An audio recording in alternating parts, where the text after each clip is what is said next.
Abonnez-vous et cliquez aussi sur la petite cloche de notification pour ne rien rater de nos prochaines vidéos. N'oubliez pas de partager aussi la vidéo et de la liker. Afrique N24.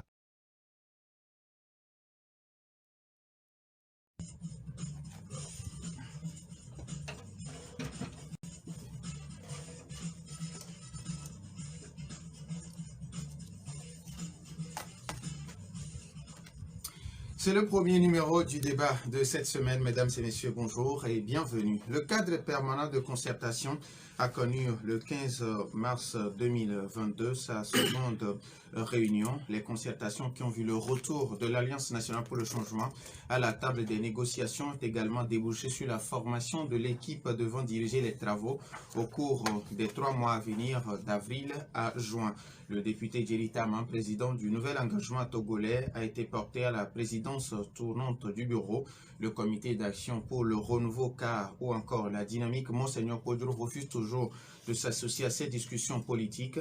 Comment expliquer ce refus de participer à ces discussions? C'est l'interrogation qui est la nôtre ce matin.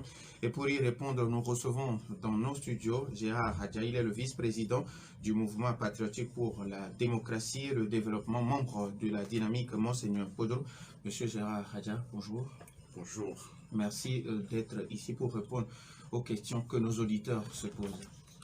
Je vous remercie également de nous avoir invités pour nous expliquer ou bien donner des informations aux Togolaises et Togolais qui s'interrogent sur la vie politique de notre pays.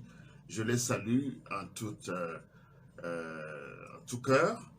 Et puis, avant d'aller plus loin, je souhaiterais profiter de votre antenne pour rendre un hommage mérité à votre confrère Joël Ega, que je connais très bien et qui nous a quittés malheureusement.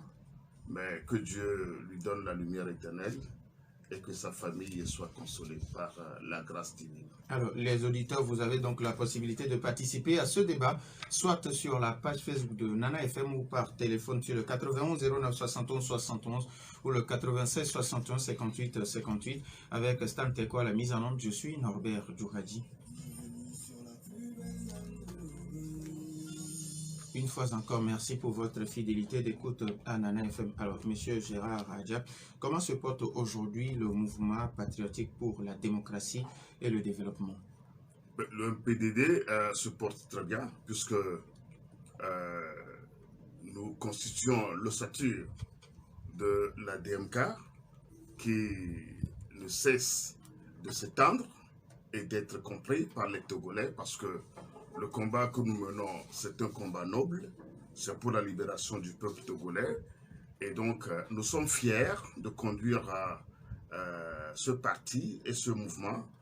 Et nous travaillons avec tous les Togolais qui le veulent bien et qui comprennent bien l'enjeu qui se dessine, bien qui se joue dans notre pays. Et nous sommes sûrs que nous sommes sur la bonne voie. Et donc, notre parti se porte très bien. Alors, et la DMK, comment elle se porte depuis les élections présidentielles de Bon, la DMK, naturellement, se porte aussi très bien, puisque les partis et toutes les composantes se sentent bien. Nous sommes debout dans, dans nos bottes. Et donc, la dynamique Monseigneur Kodjo surprend de plus en plus parce que d'aucuns pensent que, ou bien pensaient que, avec le temps, la dynamique devrait s'effriter et devrait s'éclater. Et les gens ont beaucoup travaillé pour cela. Malheureusement pour eux, et heureusement pour nous et pour le peuple togolais, la dynamique est là, toujours dynamique et toujours combattante. Et nous savons que dans tous les cas, le but que la dynamique s'est assignée, nous l'atteindrons. Alors, et le président de la DMK, les gens se posent comme question, comment il se porte aujourd'hui? Parce qu'on a l'habitude de le lire sur les réseaux sociaux. Est-ce qu'il va bien? Le président, pas seulement de la DMK, il est président élu par les Togolais. Donc, c'est le président démocratiquement élu du Togo. Il se porte très bien, puisqu'il n'y a pas 2 jours, il a encore fait un grand discours, un discours très profond pour les Togolais. Et s'il ne se sentait pas bien, il n'aurait pas toutes ses facultés pour faire ce discours. Donc, le discours du président Agbeome Kodjo vient galvaniser de nouveau le peuple togolais et vient lui donner l'espoir que les jours à venir, les semaines à venir, les mois à venir, le peuple togolais peut se libérer ou doit se libérer de cette servitude qu'on nous impose depuis plusieurs années. Alors, vous avez refusé de participer aux travaux du cadre permanent de concertation organisé par le gouvernement et est-ce que ce refus est en lien avec les élections présidentielles du 22 février 2020? Bon, naturellement, parce que nous ne refusons pas de dialoguer. Il faut que ça soit clair pour tous les Togolais.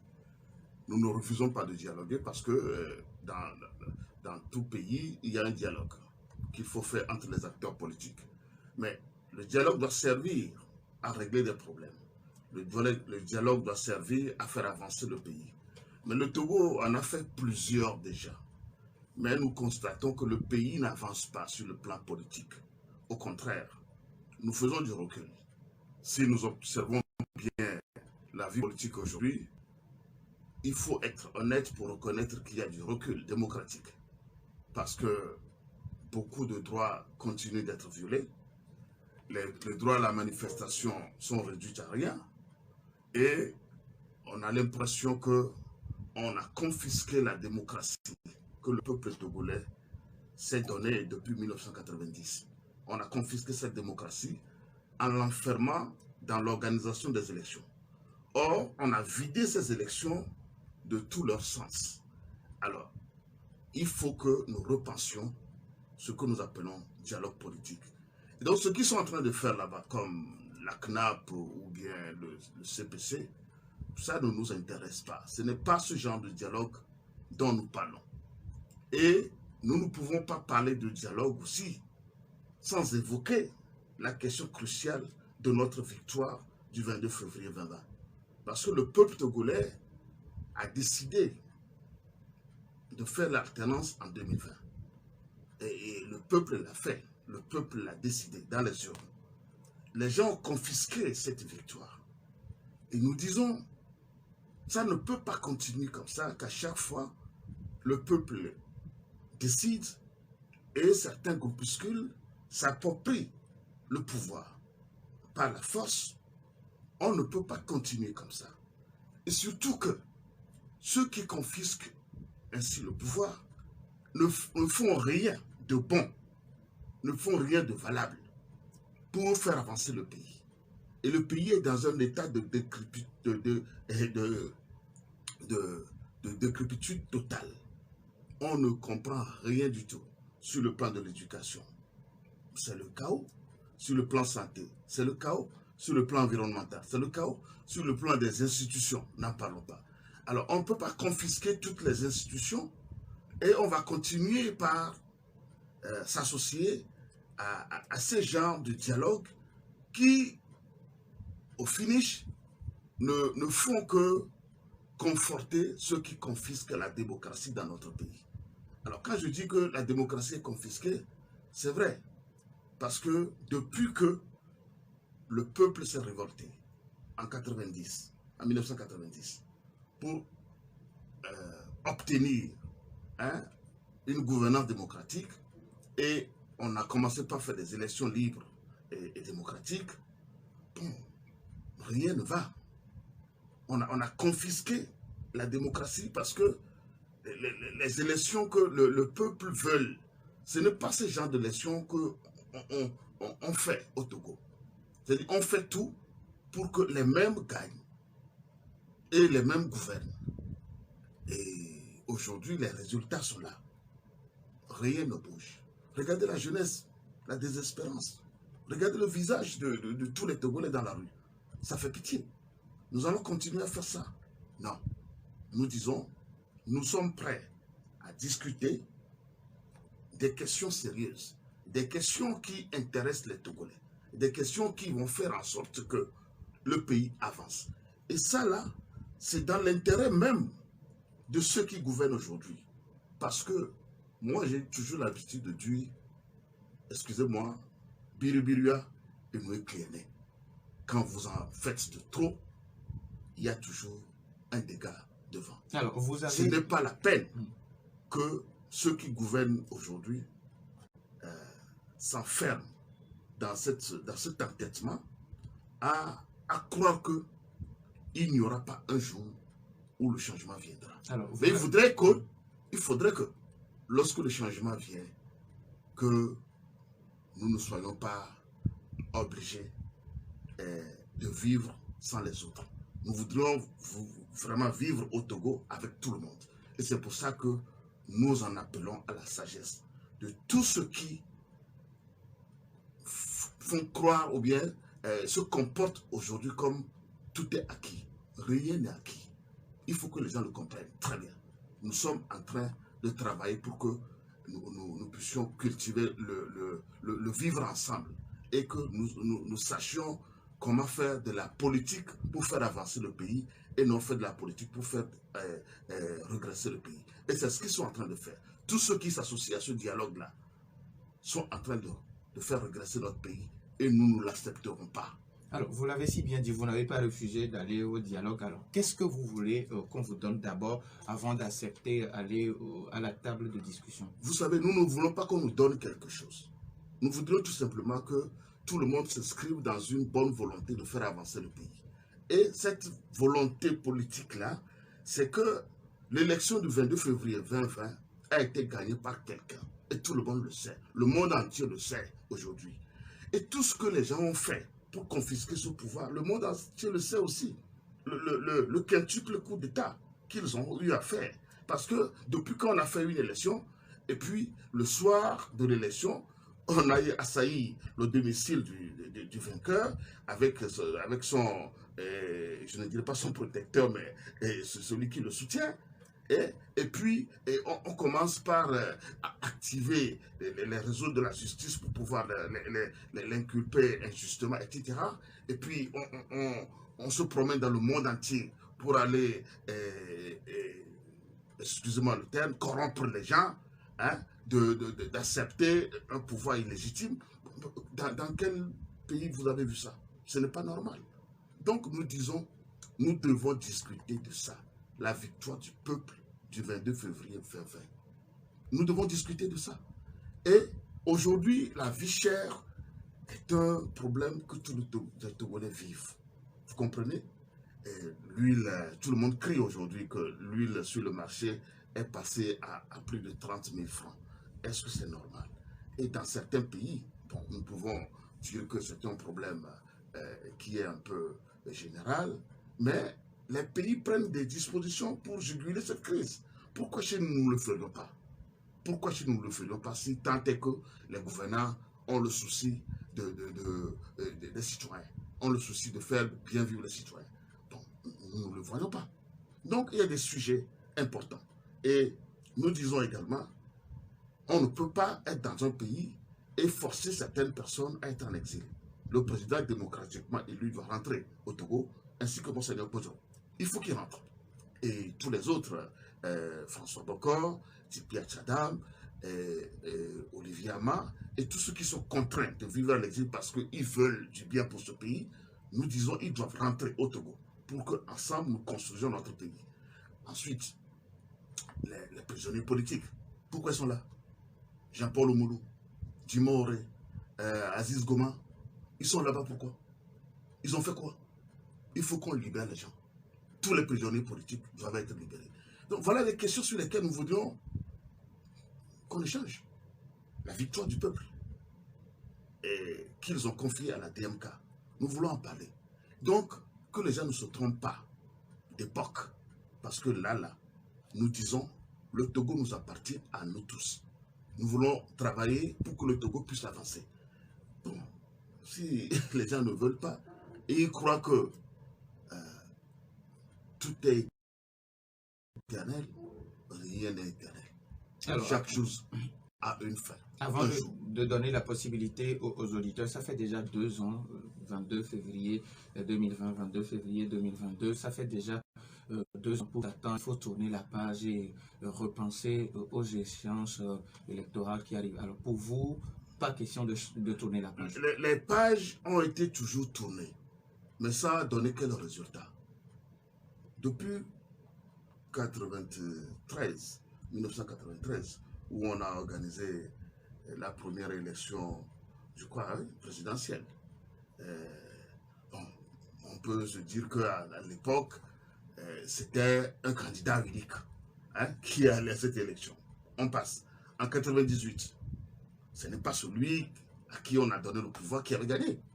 C'était un autre. Mais on a tourné la page. En 2005, on a tourné la page. En 2010, on a tourné la page. En 2015, on a tourné la page. Vous voulez qu'on continue par tourner la page? Pour quel résultat? Pourquoi les gens ne veulent pas comprendre le problème réel qui se pose au Togo? C'est parce qu'on tourne la page que nous continuons comme ça. Nous ne voulons pas tourner cette page.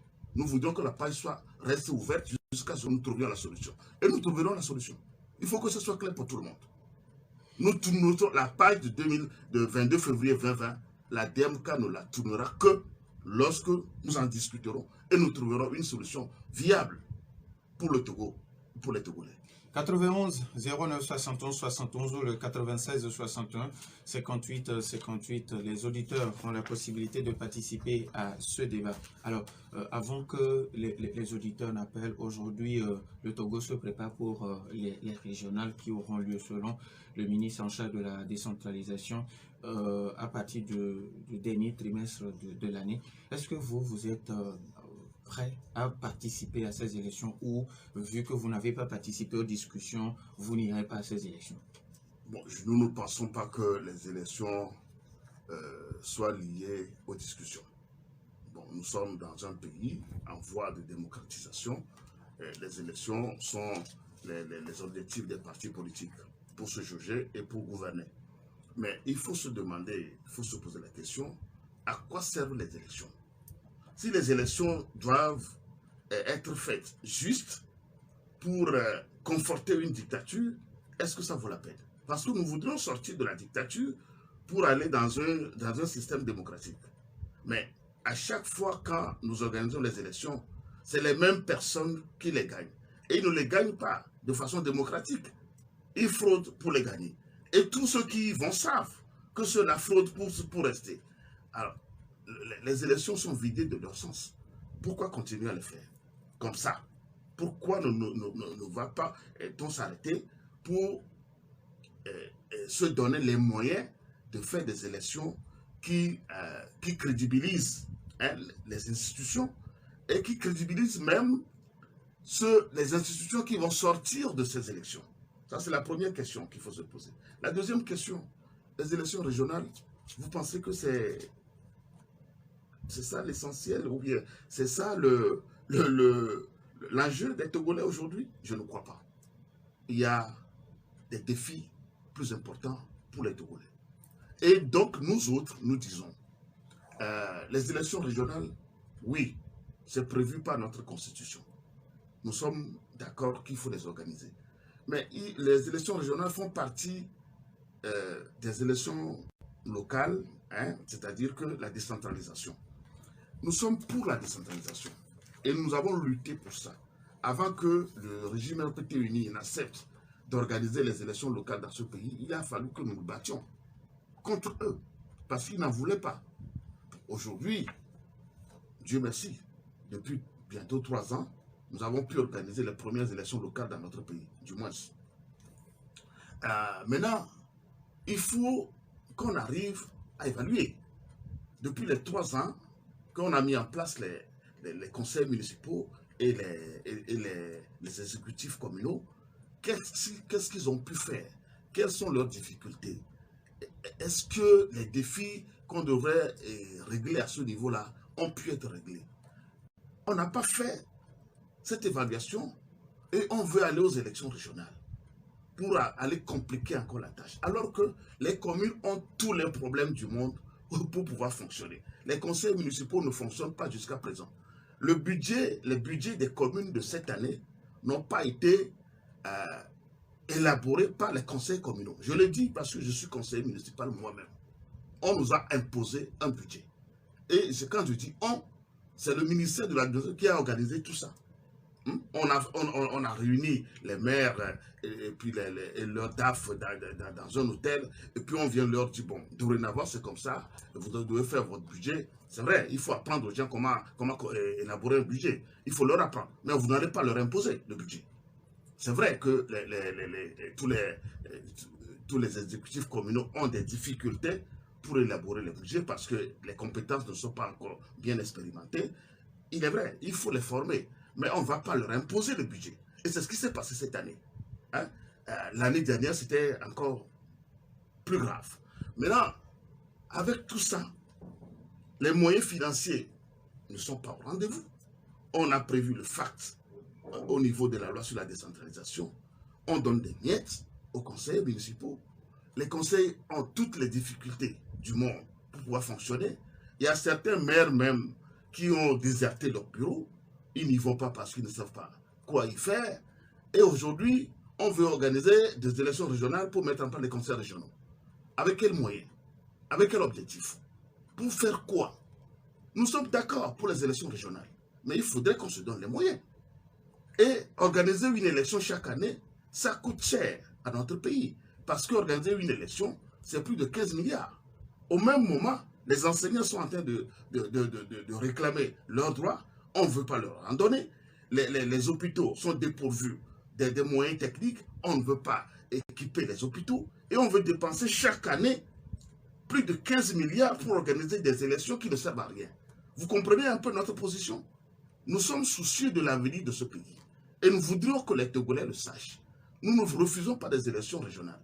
Nous voulons participer aux élections régionales pour que le pays puisse avancer. Mais il faudrait qu'on sache quel est le but que nous poursuivons en allant à ces élections régionales. Et puis, on ne va pas vouloir organiser des élections régionales en définissant la circonscription électorale comme les préfectures. C'est-à-dire qu'on choisit les préfectures comme circonscription électorale pour organiser des élections régionales. À quelle fin? Bon, tous ces problèmes, nous voudrions que les gens le comprennent et sachent que on est en train de nous embarquer encore sur un bateau sans destination. Nous voulons aller aux élections régionales, mais il faudrait que nous sachions pourquoi faire. Et puis, quand on met les conseils régionaux en place, il faut qu'on leur donne les moyens. Les mairies n'ont pas encore comment appelle-t-on, les locaux pour fonctionner normalement. Ils n'ont pas les moyens pour fonctionner. On n'a pas de ressources humaines. En attendant, nous avons un auditeur en ligne. Nana FM, Likez la vidéo si ce n'est pas déjà fait. Laissez aussi votre point de vue en commentaire.